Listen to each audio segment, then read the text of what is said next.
बिल्कुल भी ये उम्मीद नहीं थी कि उससे भी आगे 215 नंबर आ जाएंगे।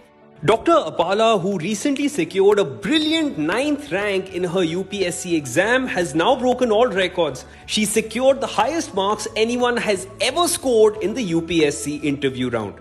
जो पहला सवाल था इंटरव्यू रूम में घुसते ही, वो सबसे पहला सवाल था कि ये जो अपाला नाम है इसका क्या मतलब है। अपाला जो है वो ऋग्वेदिक पीरियड में एक बहुत ही प्रोमिनेंट फीमेल फिगर हम कह सकते हैं, जिन्होंने हमारी ऋग्वेदिक रचनाओं में बहुत सारे कंट्रीब्यूशंस किए हैं और खुद वो एक फीमेल ऋषि थी उस टाइम की।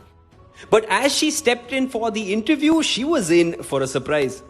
इंटरव्यू तो मेरा लंबा चला था, मेरा इंटरव्यू कम से कम 35 से 40 मिनट चला था और चूँकि मैं आखिर में जाने वाली कैंडिडेट थी, इसलिए शुरुआत में मुझे थोड़ी घबराहट लग रही थी कि आखिर में हूँ तो क्या पता कम छोटा चले या जल्दी से ख़त्म हो जाए।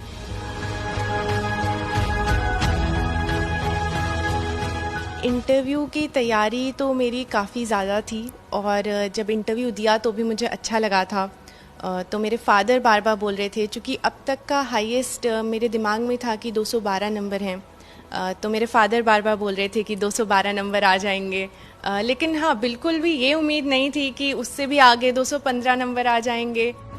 As the world takes note of Dr. Apala's achievements, she shared her mantra of success, which has more to do with herself rather than her books. मुझे लगता है सेल्फ कॉन्फिडेंस बहुत ज़्यादा ज़रूरी है इस एग्ज़ाम में, भले ही कोई भी स्टेज हो, प्रीलिम्स, मेंस या इंटरव्यू। खुद पे भरोसा रखना और खुद को काम और कंपोज्ड रखना बहुत ही ज़्यादा ज़रूरी है। Apala wants to make a better policy abroad and serve the country at the global level. When I think of you, I think of my country too. And when I salute you, I salute my country too.